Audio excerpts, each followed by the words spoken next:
Jadi seperti yang kita lihat hari ini ialah 8 hari bulan September ya. So jadi pada hari ini kita dah terlepas satu news iaitu pada pukul 12.40 tadi daripada FOMC ya, member Brainerd.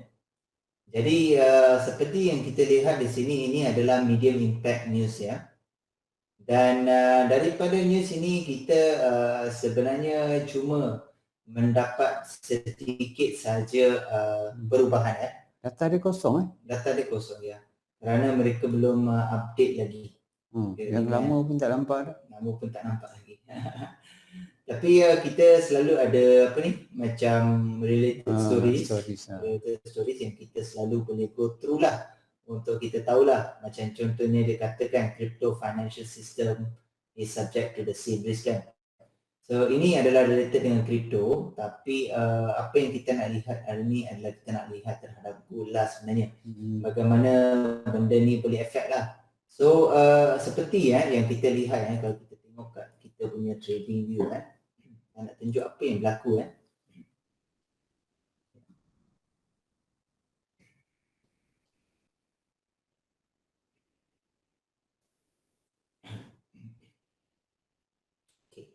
Ini adalah gold spot. Kalau kita tengok 1 jam okay, seperti yang kita dapat lihat kalau kita tengok sini pukul 12.40 okay, ini adalah timing Malaysia. Kalau nak tukar ke apa kan boleh tukar kat sini pastikan yang time zone kita betul lah. Betul. Okay, synchronize. So kita boleh pergi calendar balik. So Wednesday 7, hari ni 8 hari 8 pukul 12.40 lagi sekali. So kita lihat apa yang berlaku pada 12.40 Okey. Jadi hari ni adalah 8, kita pergi kepada 12.40.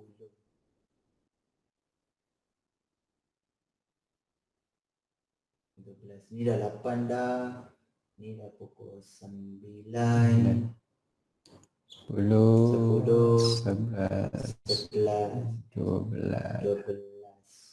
12. Okey. Lepas tu dia turun. So seperti yang kita dapat lihat di sini, ada berlaku kenaikan untuk gold tapi disebabkan untuk FOMC punya news tu, dia telah berlaku penurunan. Jadi seperti yang kita dapat lihat di sini, kebanyakannya kalau ada kenaikan ini sebenarnya cuma adalah dia punya reversal lah. Ini cuma adalah reversal dia saja. Dan kemudian kalau kita tengok balik, dia ada melakukan satu retracement balik kepada poin lama dia dan seperti yang kita lihat di sini adalah 1714 Jadi ini adalah poin di mana dia berada sekarang. Jadi seperti yang kita predik semalam ialah kita predik yang USD akan menaik USD akan menaik kerana apa yang berlaku ialah kita tahu yang bahawa Fed akan menaikkan interest rate mereka yang akan menguatkan US dollar. Tapi seperti yang kita tengok kat sini, impact dia tidak banyak kuat tak kuat sangat impact dia. Dan kalau kita boleh tengok di sini punya amount of pips dia, kalau kita tengok pun tak banyak jugalah.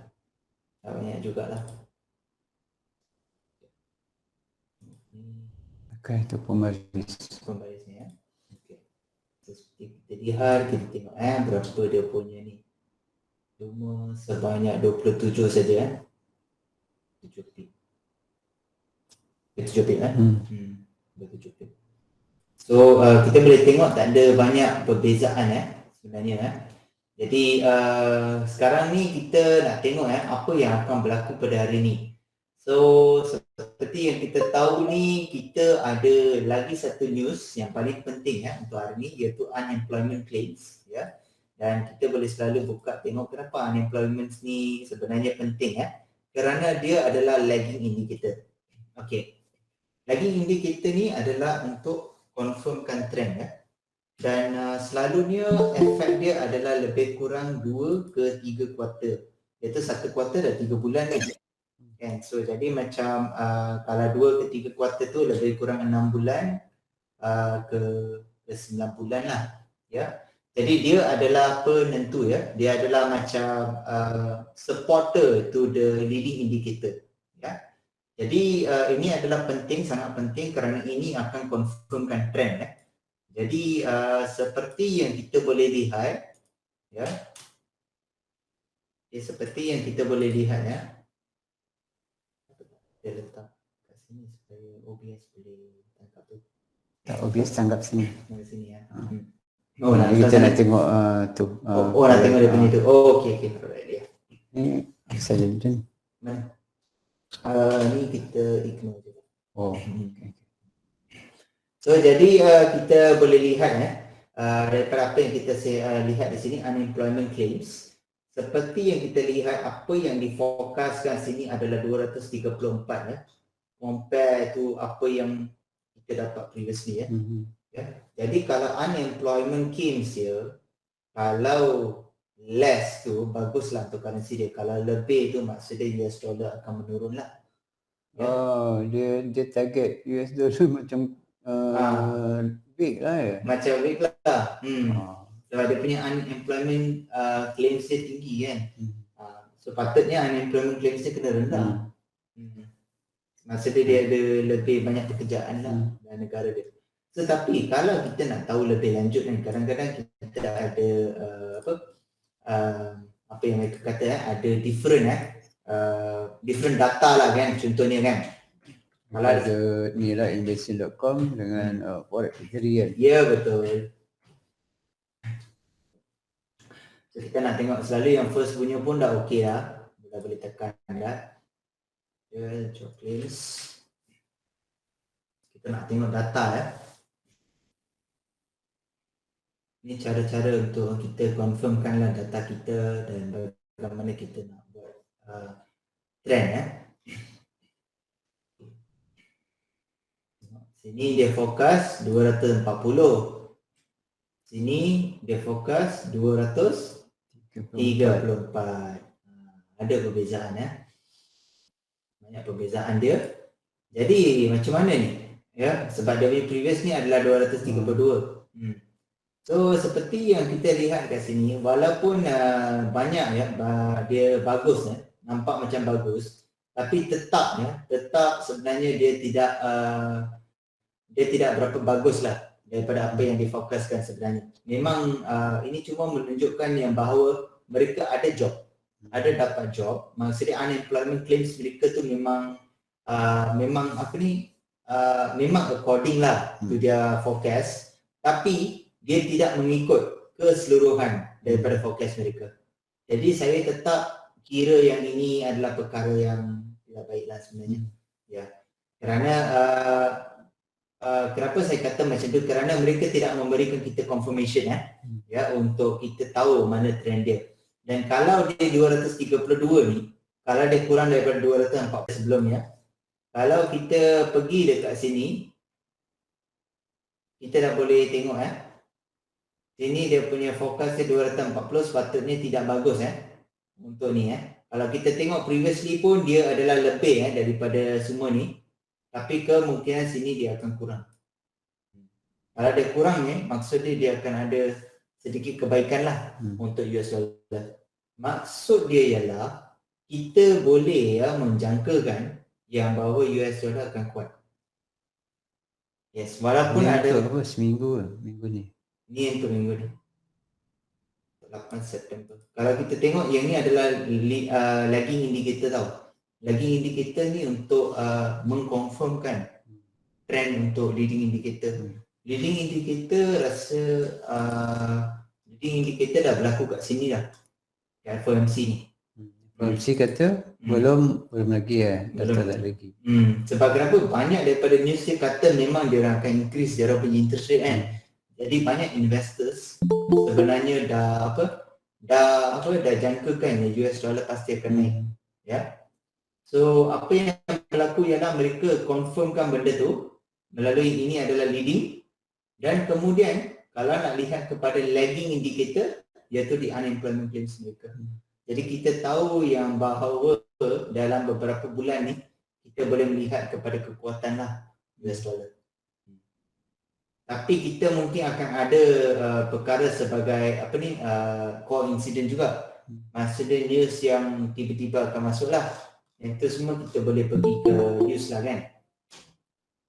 Ke news, contoh news kita nak pergi kat Forex Factory, siapa-siapa yang nak guna Forex Factory boleh guna news kat sini. Siapa-siapa yang nak guna investing.com pun boleh. Macam saya lebih suka investing.com kerana saya boleh teruslah dapatkan apa related news semualah. Terus pergi news, bagi saya lah. Depend jugalah siapa. Kalau news macam contohlah saya tengah tunggu ni, tapi kadang-kadang news juga akan beritahu macam contohnya gold steadies above 17 maksudnya dia ada kenaikan sampai 17. Maknanya sekarang ni memang above 17 lah. Memang above 17 lah. Kita boleh tahu apa yang berlaku Jadi daripada sini juga kita dah boleh tahu apa yang penting juga selain daripada apa yang kita tengok kat Forex Factory ni, kat calendar tadi So dekat sini kita dah tahu dah US dollar akan menguat. Tapi kalau kita nak tahu lebih lanjut kita selalu tengok kepada news kepada latest news kat sini. So jadi kalau kita tengok ni gold steady above 1700, mesti orang fikir kenapa saya ambil yang second ni, saya tak ambil yang first Saya boleh ambil yang first juga, tak ada masalah. Okay, sebab kita nak tengok Asian stock extend rally, oil steadies at pre-invasion level. Dekat sini pun kita dah tahu dah yang bahawa oil price ni dia sebenarnya menurun juga. Kita dah boleh tahu dah, maksudnya dia punya prices dia tak steady langsung. Since dia punya since before Russian invasion of Ukraine. So kalau nak tahu lebih lanjut, kita just boleh buka. Sekurang-kurangnya selalu pilih 2 ke 3 news Yang pertama kat investing.com. Kerana itu adalah news yang sangat-sangat kuat sebenarnya. Untuk kita tahulah apa yang akan affect market dan bagaimana untuk kita menentukan trend dia. So jadi cara dia adalah ni, kita pergi kat calendar, kita tengok apa news yang related dengan US dollar. Lepas tu kalau siapa-siapa yang nak gunakan Forex Factory ni, dia nak tengok latest news ke apa, boleh tengok latest news kat sini juga. Tapi bagi saya, kalau saya nak tengok latest news, saya selalu akan pergi ke investing.com. Kerana investing.com ni saya akan dapatkan trend yang lebih kukuh. Jadi kalau seperti yang kita dapat lihat macam tadi tu, kita boleh tengok Asian stocks extend rally, oil steadies at pre-invasion levels. So kita tahu yang dekat sini oil prices jadi at levels not seen before Russian invasion of Ukraine. Selalunya semua ni yang dia berikan ni adalah semua keyword lah sebenarnya dalam news ini. Maksudnya ini adalah semua perkara-perkara yang boleh affect lah kepada market sebenarnya. Jadi bagi saya dah faham dah. Yang saya faham ni yang bahawa oil price jatuh. Kalau oil price akan jatuh, maksud dia akan menaikkan lah US dollar jugalah. Ada pengukuhan lah. Dan kemudian kalau kita nak confirmation, kita selalu boleh tengok kepada apa yang berlaku previously dekat gold steadies ni, di bawah ni. Kita juga boleh tengok gold steadies above 17 Ini something yang telah berlaku as ECB await. Okay, European Central Bank awaited. So kita tahu yang bahawa ECB European Central Bank juga boleh memberikan kesan kepada US dollar juga dan juga kepada gold prices. So kalau kita lihat sini, spot gold was largely unchanged around days after surging nearly 1% on Wednesday. Okay, gold future ada rise sedikit ke 1728.65, also jump nearly 1%. Ada kenaikan sedikit yang berlaku di gold, tapi likely investors are waiting interest hike by ECB later today. Jadi maksud dia kalau dia nak dia nak hike kalau dia nak hike ni, likely ni dia akan menguatkan euro. Dia akan menguatkan euro. Dan kalau dia menguatkan euro, makanya gold price akan naik. Ya. Tapi kalau dekat sini kita tengok ada dua contradiction kan. Yang satu kita kata USD akan strong. Lagi satu kita kata yang USD akan lemah. Ya. Tapi daripada news ini kita dah tahu dah yang bahawa ECB ni adalah sangat penting. Ya. Dan kalau kita tengok balik kalau kita nak lihat kepada leading indicator, lagging indicator dan sebagainya kerana itu mempunyai lebih impact yang kuat sebenarnya. Ya, jadi kita bolehlah stick kepada apa yang berlakulah di dalam Forex Factory ini. Ya.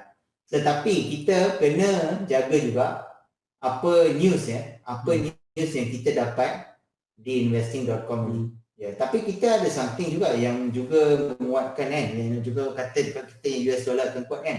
Ya. Jadi daripada semua confirmation ni yang kita dapat, majority of it memang support yang USD akan menguat. Jadi ini adalah cara yang paling senang lah untuk kita tahulah bagaimana trend akan berlakulah di dalam market. Kalau saya melihat kepada dia punya fundamental range pada hari ni kalau saya nak kata fundamental range ni saya cuma boleh berikanlah fundamental range Saya berikan tak banyak sebenarnya. Cuma daripada 1710 ke 1728 je. Ya. Ini adalah range yang paling selamat untuk hari ini. Range yang paling selamat. So, kalau siapa-siapa nak masuk untuk entry ke kan atau apa, boleh ikut technical analysis masing-masing sama ada buy ataupun sell di dalam range ini. Ya. Tapi bagi saya masih stick lah kepada fundamental analysis saya di mana dikatakan USD akan strong. Jadi kalau ikutkan USD kata strong, technical analysis kata weak, jadi gold naik kan. Kalau USD kata strong, maknanya gold akan downtrend sekejap lah kan. Jadi apabila dua analisa berbalah, jadi kita kena lebih berhati-hati. Kita kena berhati-hati, ya betul. Ya betul. Ya. Kalau boleh jangan trade lah. Kalau boleh jangan trade lah. Scalping boleh. Scalping boleh. Okay, macam mana nak scalping? Nanti kita dah biasa menggunakan V-Wave kan. V-Wave zone ke, V-Wave line ke kan. Jadi untuk analisa technical scalping tak ada masalah lah. Boleh lah. Okay, ni lagi satu sebab selalu sangat orang tanya, banyak kali kita dah bagi tahu dia orang tanya juga. Tapi siapa yang tanya tu ada dalam ni, jadi kita boleh terangkan Kalau kita tengok dekat sini gold kita tengok dekat sini ada dua price berbeza kan. Di mana dekat sini kan? Ya, boleh tekan. Okey. Sebab tadi saya ada nampak dua price berbeza Jadi kalau ni kalau kita tengok ni spot spot ni adalah yang kita gunakan kalau macam di MT4 dia akan menggunakan price spot di 17 dia target. Target dia sama, cuma dia punya harga dekat data bookmap tu dia berbeza. Jadi kalau kita tengok price kita di MT4 targetnya 17 dan kita tengok di bookmap dia adalah 17.28 ini explanation dia. Biasa kita explain je tapi tanpa memberikan dia punya fakta dia atau bukti Jadi kalau kita tengok dekat sini 17.28 tolak 17.17 jadi 11 lah. Betul. Inilah yang saya cakap, saya beritahu tolak 11. Jangan lupa tolak 11 dekat MT4, dekat bookmap 17.28 tolaklah 11. Jadi 17.17 lah dekat MT4. Ini dia punya penjelasan dia. Betul. Dia boleh bagi kita info. Ini dah nampak Ini futures dengan spot lain lain harga. Tapi pergerakan itu tak sama kalau ni gerak 17.28 17.29 ni akan jadilah 17.18. Dia tetap bergerak, dia sama. Okey, ada lagi ke? Soalan untuk ni, buka soalan untuk kita buka soalan ni untuk fundamental. Untuk fundamental, okey. Jadi apa yang kita lihat Boleh ya.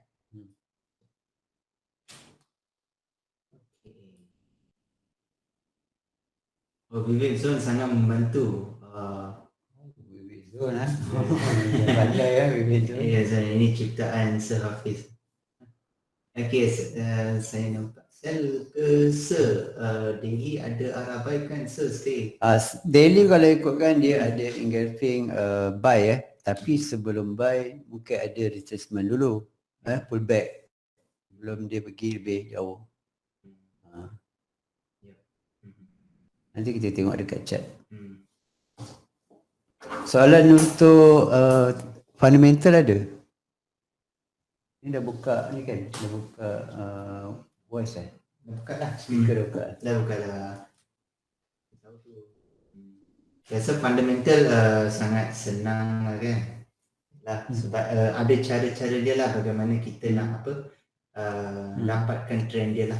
Dari masa ke semasa kita akan cari cari benda yang mudah lagi lah. Mudah lagi lah. Tapi saya rasa ini adalah satu cara yang paling mudah lah buat masa sekarang lah. Masa sekarang. Manalah tu besok kita cipta indikator pula lagi kita baru kan. Yang ada news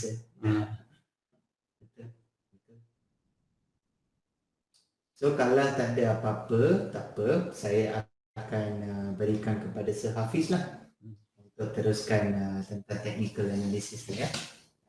Okey, terima kasih Sir Limit. Okey, thank you.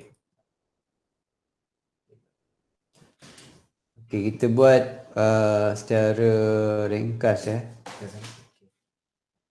Okey, share juga kan. Nak share juga kan. Share apa tu? Nak apa ni, nak share dia trading view semua kan. Sini ya. Ni kan. Yes, betul. Screen pilih yang pertama sini.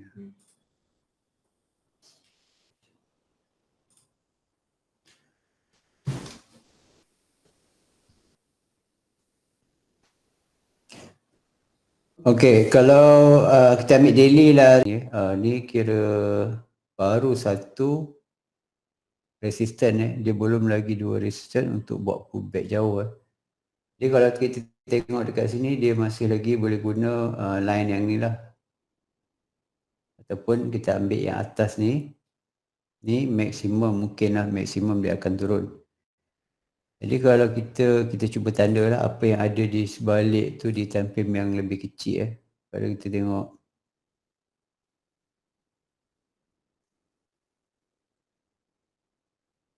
sini pun kita risau juga tak selamat Jadi saya cuba ambil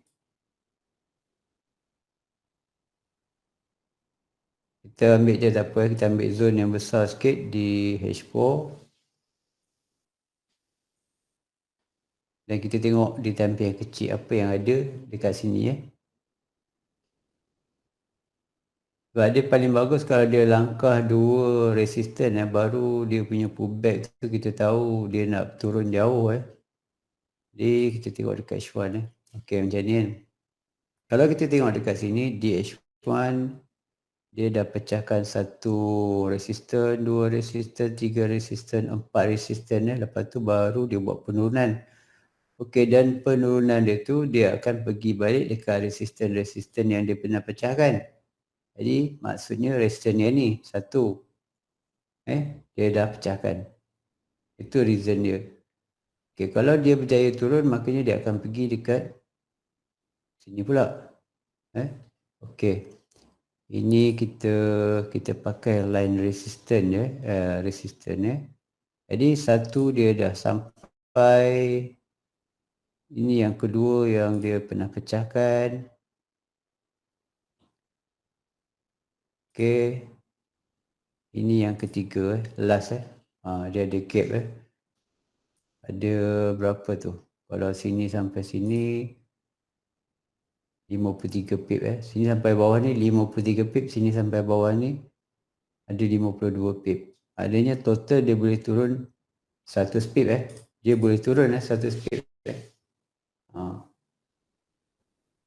Okey, kita dah dapat line-line yang dia akan pergi dia akan pergi.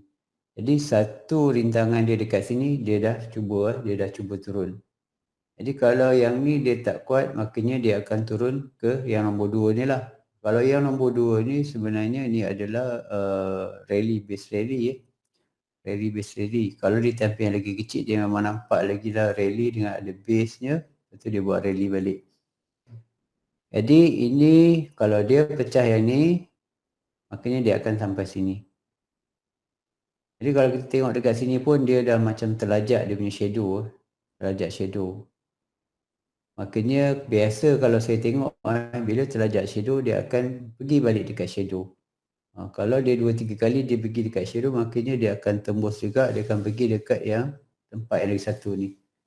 Jadi kalau untuk pagi ni kita tengok dia punya penurunan dia sampai mana Tengok penurunan dia sampai mana, sama ada dia sampai sini ataupun sampai sini. Kalau nak entry buy tu baru entry ni yang paling last lah. Tapi kalau nak entry buy daripada sini kena hati-hatilah. Letak je lah SL bawah-bawah dia sikit kan. Tapi saya rasa yang ni dah macam dah tak selamat lah. Kalau kita entry buy guna time frame kecil, bolehlah ambil dia punya TP dia lah dekat area sini Dekat area ini adalah wave zona kita dah tandakan yang 1 jam pertama 1 jam pertama iaitu pukul 6 kita namakan dia wave zona. Biasalah kita punya nama sendiri. Okey. Arah hari ni kalau ikut bookmap dia adalah buy tapi di bawah orang panggil di lower key dia masih ada lagi pending order long term high liquidity yang besar pending order dia. Jadi sekarang ni kalau tengok dekat kita punya prediction ada 2 arah buy ataupun sell jadi itu saya cakap kena hati-hati, dia ada dia punya range dia. Range dia okey, satu kalau kita tengok yang fundamental bagi tadi, range dia adalah dekat maximum range adalah di area ni juga, betul tak? Sama dia di area shadow H4 Ini adalah shadow H4. Okey, lagi satu range dia tadi berapa? 17.10 17.10 pun lebih kurang sama juga dengan area yang ni 17.9 kita target 17.9 kalau sampai sini kalau main shadow 17.10 sampai 17.9 10 macam itulah Jadi dia adalah dia sepadan dengan range yang diberi oleh fundamental analysis Dan yang ni kalau kita tengok, kalau sini adalah dia boleh lepas contoh sebabnya ni baru sekali test Okay, dekat sini ada kadang-kadang dia kuat tak kuat, dia tengok juga baris itu sama ke tak sama dengan yang sebelum Dia kalau macam ada terlajak tu dia tak berapa kuat lah. Kalau macam kita tengok dekat sini ada 2 yang lebih kurang sama dia punya tempat dia 2. Kalau yang bawah ni kalau kita tengok ni adalah support dia, support. Kalau dekat ujung-ujung ni ada tak?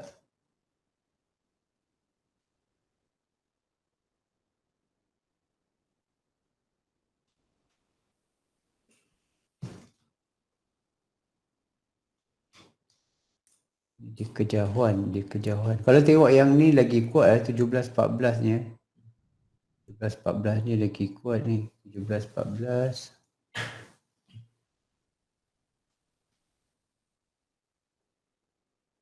dan last area sinilah antara 2 zone ni mungkin dia akan berakhir dekat sini lah 17.09 boleh cuba cari buy lah tapi buy yang sama adalah scalping dululah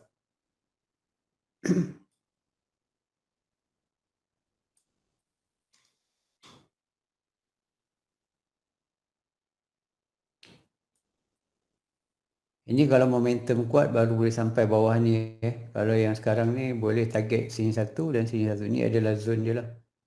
Ni dia punya range untuk buy kawasan buy. Besar juga kawasan dia. Jadi kalau yang buy sini, TP dekat sini, katakan dia sikit dia naik dan dia turun, maknanya daripada sini bolehlah ambil jauh sikit. Jauh sikit. First adalah dekat sini. Dia punya TP dia adalah di wave zone. Jadi kalau dia terlajak, kalau equity cukup boleh hold lah. Kalau macam saya, kalau dia terlajak, saya pakai hedging. Maknanya kalau saya dekat sini saya buy, bila dia lebih daripada sini, saya tak cut loss, saya hedging. Saya akan sell sampai dekat zone bawah ni. Tapi sell dia mungkin lagi besar daripada buy. Sebab saya nak kutip untung sikit. Jadi saya akan sell lebih sikit daripada buy sampai ke zone yang bawah ni. Dan apabila dekat zone bawah ni, kita tengok adanya buy punya setup. Buy punya setup sama ada kita tengok ada engulfing ke, engulfing, dominant break ataupun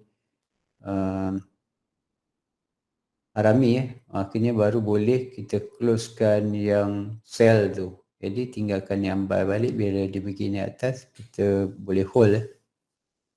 Dan close dekat area atas ni juga, di area wave. Bila sampai di area wave ni nanti akan ada lain-lain formation lah. Sebab ini adalah titik dia akan pergi. Dan kita tak boleh anggap dia boleh pergi jauh. Ambil dulu dekat area sini untuk keselamatan lah. Sebab dia kalau dia nak pergi jauh pun, dia pergi naik atas sikit dan dia turun balik dekat sini, baru dia naik balik. Dia tak boleh lajak terus. Dia akan ada juga tempat dia stop. Macam dia buat base lah, rally base, rally base, rally.